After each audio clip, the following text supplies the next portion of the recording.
Welcome to Dubs Talk Live. I'm Zena, joined by former NBA champ and Golden State Warriors player Dorell Wright. He is in Orlando on some G League assignment, I understand. I know it's late over where you are, but I would venture to say this game was well worth the time to stay up. I want to get right into it, but the Warriors won against the Celtics, 132 against 126.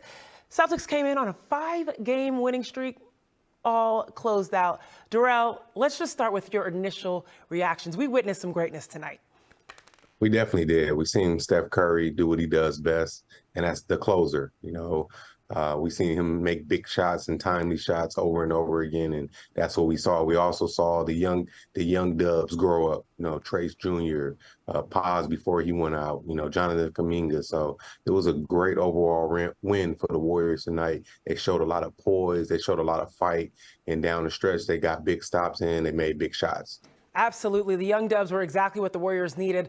The Celtics were off to a hot start, scored 40 points in that first quarter, and a lot of people, I will say, including myself, thought that the Warriors were in for a very long night, and then the young Dubs came in, did what they needed to do to get to the second half. And that is when a certain person called Steph Curry came in and reminded folks, I'm still the chef in the kitchen. I took last week off, but I still cook it up. He is our BMW Ultimate Performer of the night. Thinking about where he was when the first 3 quarters of this game were, and he had 5 fouls. He had only scored 13 points, 10 in the first half, 3 in that third quarter. He was turning the ball over. He had also, like you said, committed 5 fouls. Some of those were a little bit touch and go, but not the best Steph Curry game. So once he got those 5 fouls, he had only played 5 minutes and 53 seconds in that quarter. Steph was taken out, and the Warriors were looking a little bit, not sure what was going to happen next. Well, you're seeing the clips, folks. You see and you saw what happened next. He took over 23 points, including those 3 from the third quarter, in the second half, going into overtime. 10 points in the fourth, and then 7 in overtime. Night, folks. Night. Dorell, whew.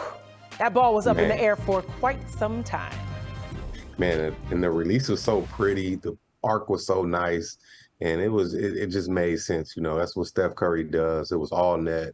One of the quickest releases we've ever seen in the game, the best shooter the game has ever saw. So to see that go in, man, and to see him bring out the night to remind the Boston Celtics what he did a few years ago to win the championship on their home court was amazing. So great performance by Steph Curry, even though he was in foul trouble. And I'm sure that was on the Celtics and the Warriors' minds, right? Of course, when you think about the regular season matchups, the Celtics had actually won 7 of the last 9. But it was those playoff games that matter. That's where the heart, that's when the pride comes in, right? And so when you think about what Steph had done then, the Celtics came in. They were thirsty for a win. They wanted to be able to show what they were capable of. They 20-6 record coming in 20-5. They are the capable team coming out of the East. Man, the Warriors really, really stepped up and helped, I think. I was really, really impressed with the way that the Warriors helped shield Steph Curry to be able to allow him to play into the overtime period. Because let's be real, 5 fouls? If I'm the Celtics, I'm going at you every time, every single time. And yet the Warriors were able to play some really clean basketball in the second half to be able to shield him. What did you see in terms of their ability to just look at how can they perform around Steph so that he could be able to get off from an offensive perspective and be able to stay on the court? I thought Klay Thompson did a great job with stepping up, making shots when Steph Curry went to the bench. When he went to the bench, Klay Thompson made some timely shots. Jonathan Kaminga in the passing lanes, getting those second chance opportunities. So I felt like the other guys stepped up, knowing that their star, knowing that their head of the snake of the team was on the bench. They stepped up, and then once Steph Curry got back in the game, he was able to be the closer and the finisher. So you got to give the other guys a lot of credit. I see Steve Kerr said Trayce Jones was the MVP of the game, and I definitely agree with him. His activity on the glass, his activity on the defensive end, even on the offensive glass. So he had a great night, and I thought he really grew up tonight. Well, let's hold up on Trayce Jackson-Davis because I do want to give him his flowers. But first, let's start off with JK, because Jonathan Kaminga was one of those other guys that, as you mentioned, stepped up, really elevated, right, above the rim, just being as athletic and explosive as you can imagine for what he's capable of doing. This right here, early in the game, on top of Jaylen Brown, I mean, the confidence was zooming out of him, and it was really apparent throughout the night when you think about how he closed out the game with that one-on-one defense against Jason Tatum. Offensive, defensive, smart plays. You really saw him playing well tonight. Monte Poole mentioned this in the postgame. No fouls. That was the thing that stuck out to me for Jonathan Kaminga. What stuck out for you? I think his activity, like you mentioned, Zena, his activity was amazing. The fact that he's able to play above the rim, and that's something that the Warriors really need. Youth and athleticism, getting those young guys out there flying around on the court, defending at a high level, and also, playing above the rim. So JK did a great job with, stopping JT down the stretch, like you also mentioned, and just using his length and his athleticism to be disruptive. And he's been doing a great job with that. And the number one thing for JK, play without fouling, and he did that. Yes, he did. And what was really cool about that particular play against Jaylen Brown, where he went on top of his head, he was directing traffic. And when you think about a young player elevating their game and maturing within this game of basketball, being able to tell veterans, champions, four-time champions like Steph Curry and Klay Thompson to set this screen, move over here so I can have a lane to the basket. It's like, okay, young blood, the game is coming to you. I see things getting a little bit slower for you. There was another person that it also seemed to slow down for a little bit, and this was a wonderful game to be able to get some experience, and that was Trayce Jackson-Davis. Festus mentioned this also in the postgame. It seems like he just came out of Indiana ready. And the elevation, he got 3 block shots tonight, his ability to get his first double-double. He probably could have had a double-double earlier this season. One was taken away from him. But first double-double of the year against some solid performers in the Celtics. This is what you want to see out of the young ones. What were you most excited about in terms of what Trayce Jackson-Davis was able to provide for the Warriors? I love his ability to rebound, his ability to play above the rim as well on both ends of the floor, whether that's blocking a shot or getting an offensive rebound. But it shows a lot about those big time schools like Indiana, playing for a coach in Mike Woodson, who was a former NBA coach for many years and, was super successful. So he had him NBA ready. He's learning NBA things. So him getting here to the Warriors is definitely a treat, especially where they got him at in the draft. So I think what he brings to this team as he gets better and better and more reps, he's going to be that much of a bigger piece for this team. I'll never forget what Trayce Jackson-Davis said on draft night. You will regret this, okay? Yes. He made sure people will know that he was going to come into the league and he was going to make his impact, and tonight was just a wonderful example of that. I want to stay on this front court right here because let's just be real. The size aspect and the front court conversation for the Warriors has always been a topic, particularly in this past season and this season. Thinking of size, thinking about athleticism, thinking about the Warriors starting this season with no dunks, right? Like with no alley-oops, no real playmaking type of opportunities like that. And then you see tonight and you're like, I'm sorry, who? The Warriors were struggling with that? There were absolutely beautiful plays made above the rim, basically because of the athleticism shown by Jonathan Kaminga and TJD. When you think about these two playing together and looking forward, I'm excited, right? I'm excited at the youth and the ability to have them play long stretches of minutes. They both had significant contributions tonight. 34 minutes from Kaminga, 28 minutes out of TJD. I think they can play a long time. What do you think about the ability for them to play together with the Warriors? Oh, yeah, they mesh well together. They can, help out on each other as far as on the defensive end, the athleticism, the length, that can be disruptive on the defensive end. A lob threat is very, very important for the Warriors, in their system throughout the years, the JaVale McGee's, the Jordan Bells, all those teams that was super successful, they had that lob threat. So to have two guys that could go up there and get the ball above the rim is important, and to have two guys on the other end that can use length and athleticism on the defensive end. I absolutely agree. We actually have Trayce Jackson-Davis at the podium, so let's see what he had to say about tonight's game. Trayce, have you officially shed your Baby T nickname now that you got your first double-double? I have indeed. Klay announced it right when we got in the locker room, so I think I'm Trayce Jr. now.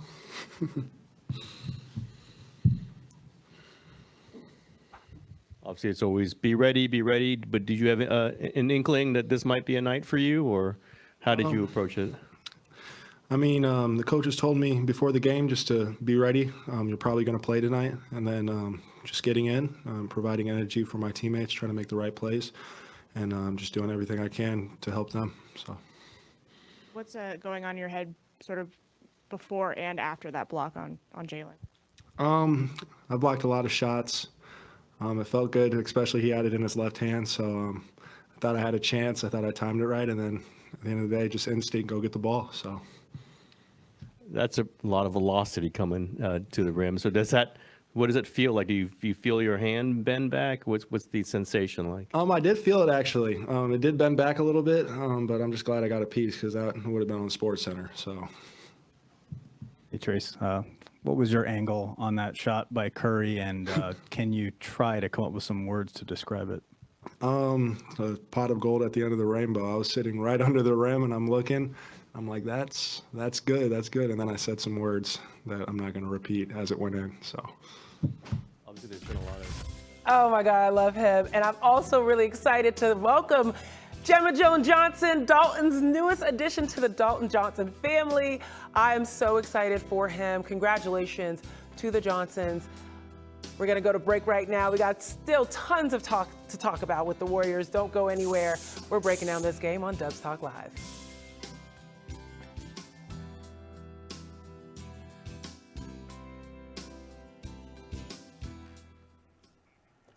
Hello, YouTube.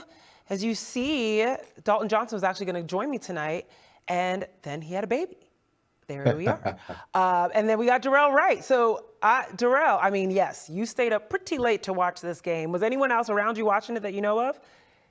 No, I was just in a hotel getting some rest. I called 2 games today, 2 G League games back to back. So, yeah, I was just getting a little bit of rest. So, yeah. Well, you know what? I want to ask you a question about that because you're seeing the G League, you're seeing the next generation, and then you're also, and then you just watched Stephen Curry. And you also watched Klay Thompson, right? You saw this historic thing. What are the chances that you'll get another Stephen Curry? Ooh, it's tough. It's you tough. know what I mean? Yeah, I just feel like we're watching tough. history and it's just irreplicable. Like, what are we going to be able to see something like this ever again? Yeah, we always been looking for that next Kobe Bryant, that next Michael Jordan. It's going to be hard to see another Steph Curry. Yeah. It's a few guys that look like it, but it's going to be hard to get a replica of it. Right, and the thing about it is that every single time you do have anyone, right, you think Zion or you think Anthony Edwards or you think, there's always these comparisons, but I feel like Steph is so unique because to do what he's doing at his size and also to have come in as like that underdog, I mean, it makes all the sense that he's signed with Under Armour, but I just think it's just it's going to be hard to be able to find another story like his ever. Yeah, it's going to be tough. I don't see it happening anytime soon. And you've seen a lot of games. I know you have. I've seen a lot of games and a lot of players. All right, guys, we'll be back on the other side of this break.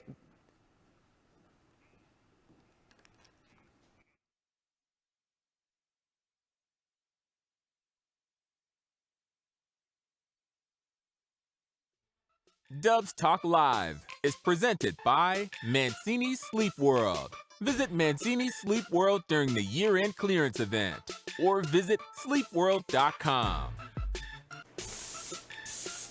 Welcome back to Dubs Talk Live. I'm Zena, Keita, joined by Darrell Wright all the way out in Orlando, talking about what is cooking up on the West Coast, and that was a win, a very needed win for the Warriors against a formidable Boston Celtics. We want to talk a little bit about something that the Warriors have honestly struggled with, but tonight it was impeccable, particularly in that fourth quarter, and I am talking about defense. If Festus was here, he'd be really, really happy. I know that this is something that the Warriors have really struggled with, point of attack defense, transition defense, and you saw it early in the game. But when it came to that fourth quarter, Darrell, it seemed like everything was clicking in terms of movement. What'd you see? I thought they did a great job with playing team defense. You know, it's always hard in this league to guard guys one-on-one and shut them down. So it's so important to have great team defense. And I thought the Warriors did an amazing job with playing on the boxes and elbows, forcing guys to double teams, forcing guys to help. And, you know, nobody over pursued. They left the guys that they thought weren't the best three-point shooters open, and they missed shots. So I got to give a lot of credit to the Warriors with, you know, doing a great job on the team defensive side. For sure, especially I give a lot of credit for their adjustments, right? You had to do a lot to ensure that Steph Curry could not be exposed with having 5 fouls. And then you think about the zones, like you said, the doubles. I mean, there were so many different defensive adjustments. You saw Joe Mazzulla. He was like, I'm not sure what to do. And then you think about when the Warriors play great defense and they lock down that defensive board and they go the other way, they become dangerous. Because one, you have Steph Curry that can come down the court, but then you also have, who we haven't talked about yet, Klay Thompson. You mentioned him earlier, and you think about, it was also a Splash Brothers. Even before, as we were looking at the game, before that fourth quarter and overtime hit, Klay Thompson could have been our ultimate performer of the game. He was having a great, solid night, scoring efficiently, making the right choices, making the right catch-and-shoot shots, and shooting effortlessly. I loved his game tonight. I thought he added a lot for the Warriors. Oh, yeah. Klay did a great job of letting the game come to him. You know, a lot of those Celtics were closing out super hard, and, you know, he uses pump fake, he uses escape dribbles to create space, and he just raised up over the defense. So we saw Klay Thompson do a lot of different things, not just settle for three-point shots, get to the mid-range, get to the floater. He did a little bit of everything. And if Klay Thompson wants to continue to build on these great games he's had thus far, he just got to keep playing, letting the game come to him, and shoot with a lot of confidence.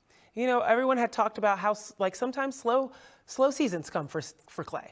And I think he's starting to hit his stride. He's at the podium. Let's see what he had to say about tonight's game. A couple of pick and roll dives today. And obviously, you know, I think he played like 29 minutes. What does he bring to you guys?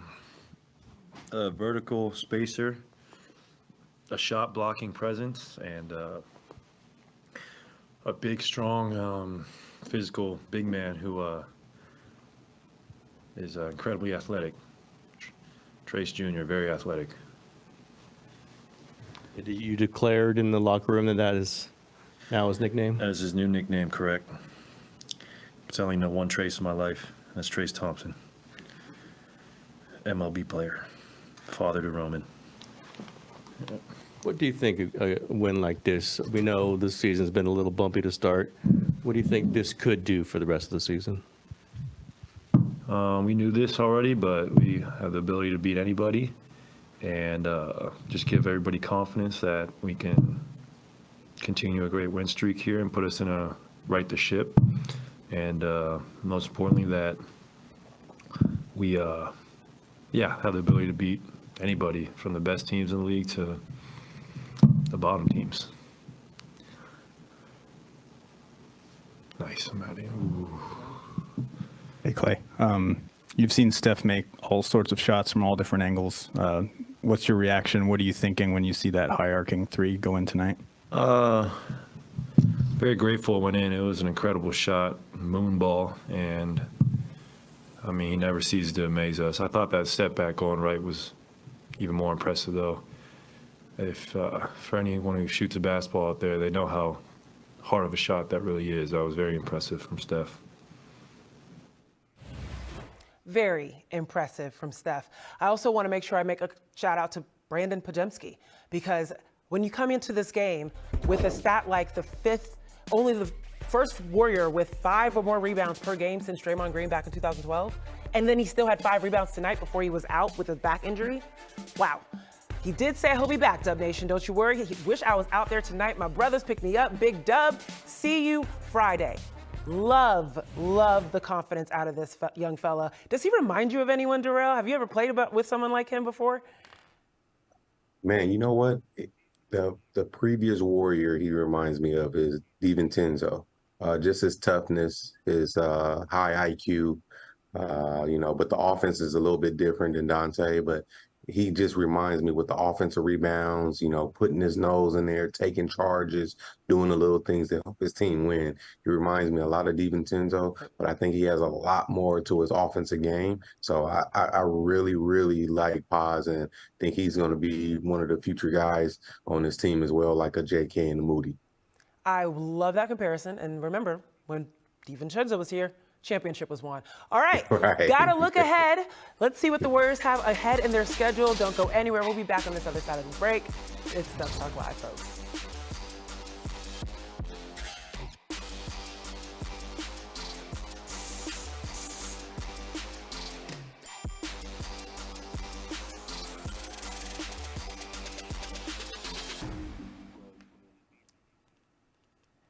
Hello, everyone.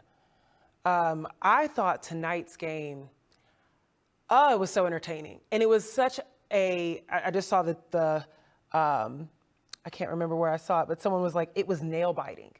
And it's been a while. I mean, the crazy part is that the Warriors have had 23 clutch games now. 23. They've played, 25? You know what I mean? They've never had a game where they've been able to sit. For you, looking at this game, did you feel the anxiety I felt? Oh, yeah, for sure, because you want them to do so well. They've been playing so good the last 2 games. Yeah. It's been other games they played well, too. They just let the game slip away from them. But for them to play Boston, them just playing them in the finals not too long ago, you want them to get that win. And I kind of said it in pregame that the Warriors going to come out and they probably was going to have their number because, of that rivalry that they created a few years ago. So it was a great game and definitely nerve-wracking. It was definitely nerve-wracking. And it was this, there was this anticipated buildup, right? Yeah. They don't play each other often. They won't play each other again until March.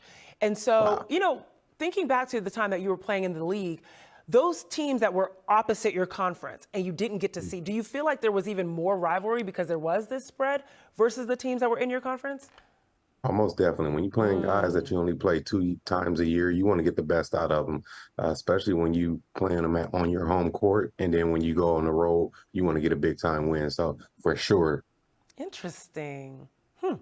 I'm looking forward to March.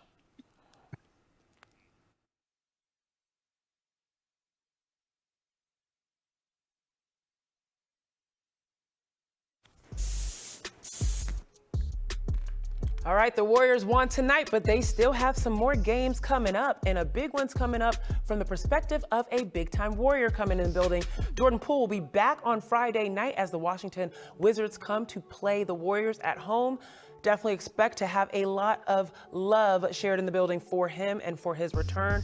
And then Portland comes back. And this team has given the Warriors a run for their money a few times, but they got the win the other night. Let's see if they can get it now here at home. And then the challenges continue on to Denver, then Miami, and then Dallas. And those 3 teams right there in that next week, crazy. But let's focus on Washington. I just talked about in the break that the Warriors have had 23 clutch games now, meaning the game has come to the final minutes tonight into overtime. They haven't had a minute or game since they've been able to just sit their starters and chill. I remember seeing Giannis having his kids on the bench when he played against the Pistons the other night. When are the Warriors going to get their kind of game like that, Darrell?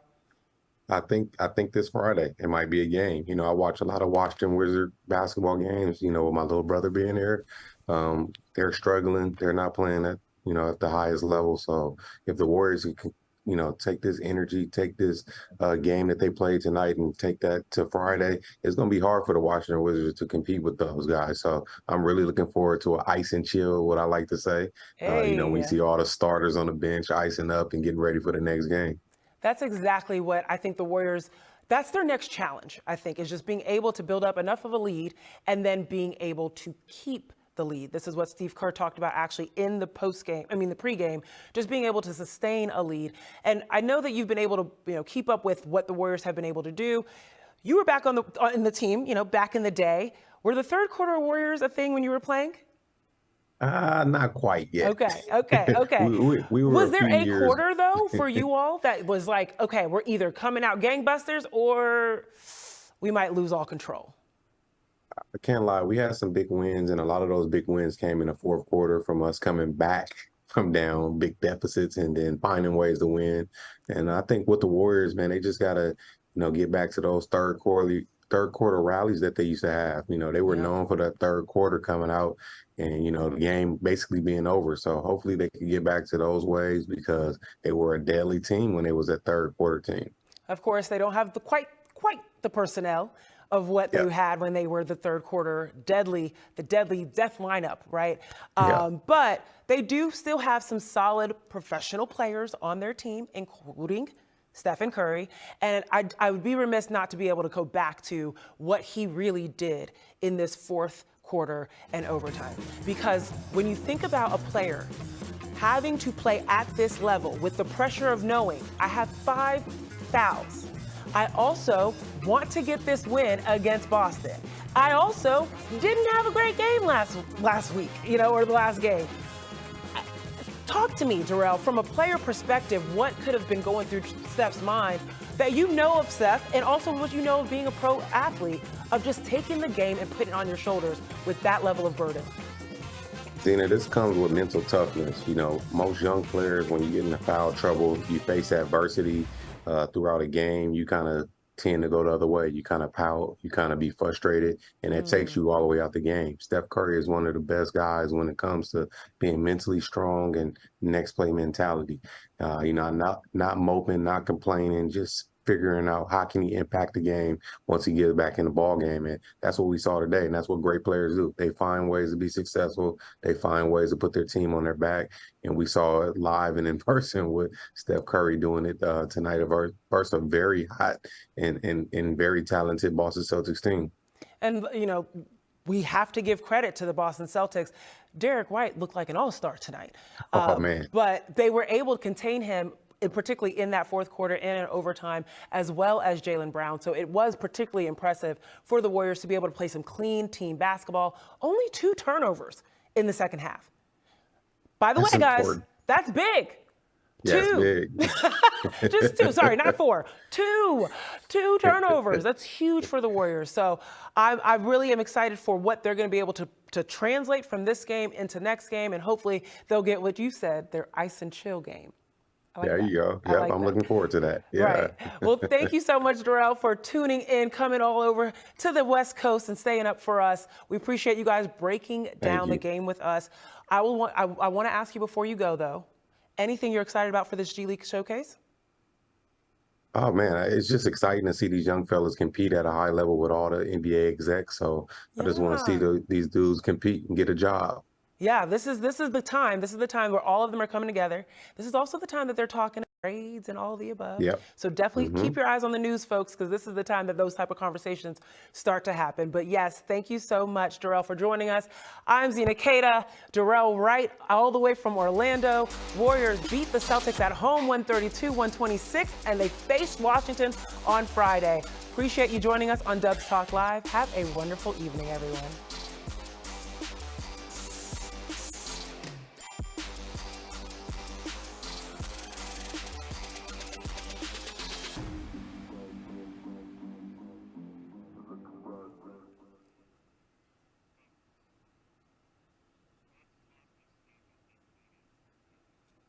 Okay, well, Darrell, appreciate you. Yes. Appreciate you, because it's late. Thank you for having me. Yes, of yeah, course. It is. Thank God I'm still on West Coast time. I know, right. You're right. You're probably wide awake. Exactly. You're gonna have a rough one tomorrow. But we got a special treat actually, just for our YouTube audience. So shout out to our fam for joining us. Steph is at the podium after this phenomenal game. So let's toss to him at the podium and see what he had to say about tonight. How difficult is that Chris Paul pass that he made to you for that kind of like game-sealing 3? It was tough because it was a split-second decision. Once he got the ball, took one dribble and had to figure out an angle, knowing the shot clock was running down. I saw him before, right as he got the ball, we kind of locked eyes. I had my hands up. And when he took the extra dribble, I lost sight of him, and the ball was coming on time, on target. I was able to get my feet underneath me. And then it was just a rhythm shot at that point. So it was a hell of a play, just knowing that we needed to get a shot up, and he made the right decision. 12 assists, 0 turnovers. He's a master at that. Steph, how gratifying is it to get a win like this? You guys have routinely had games where you've had the big leads and had to kind of fight back to win. In this case, you guys came back down 17 in the third quarter to win in overtime. Big deal because of how we got it done. The guys that were on the floor that contributed. Trayce's coming out party and the way he impacted the game. JK offensively and defensively, just putting pressure on them. Klay hitting big shots. Everybody, stepped up. Even Corey, when I got in foul trouble, he came in and played solid, for those 6 minutes and kept us kind of afloat. So everybody stayed ready, and the way that our season's gone, you never really know how it's going to look, and every night's a little different. And, we've lost leads, but the way we dug deep tonight was a big morale booster, and now you got to capitalize off of it. Hey, Steph, you had 5 fouls for about an hour and a half. With so much that you already have to focus on during the game, what extra level of concentration does it take in a clutch game like this where you need to carry so much on both ends to also not try to pick up your 6th foul? I think there was only one play down the stretch where I kind of had to give up 2 points, but my teammates, man, like when somebody's in foul trouble, it puts pressure on everybody else. Like obviously I can't do anything stupid and reach or give up a dumb foul, but everybody else has to be aware as well because they're going to have to help. Because I got to, either put extra pressure on the ball so that they don't try to put me in tough situations. Then we kind of rotate around. Everybody has to fly around. So, I had to play smart, but credit everybody else for stepping up and having my back. It's the only way it can work for 17 minutes of fourth and overtime for me to, stay available and stay on the floor. Steph, 2 questions for you. Your teammates were saying that they got the sense that you were in that I'm not going to let us lose tonight. What was it about this night? Was there coming into the game you had that mindset, or just something happened in the game where you decided to kind of take on that switch? I didn't have much going through the third because obviously foul trouble. I think I only had 13 through 3. It was more understanding how we needed to create shots down the stretch in the fourth quarter. They're a switching team. They obviously know us from past history. And it became a kind of slow it down pick and roll game, just trying to create. I got Klay open twice on some off action. Then pick and roll, I got off, taking advantage of mismatches. So I think it was just seeing the game the right way and how you got to make shots. So thankfully they went in. But more is when I got that 5th foul in the third quarter, just trying to stay mentally locked in, not let yourself kind of float away in frustration because you're not out there, and just wait patiently until I got back. Had my moment in the fourth. Obviously, it's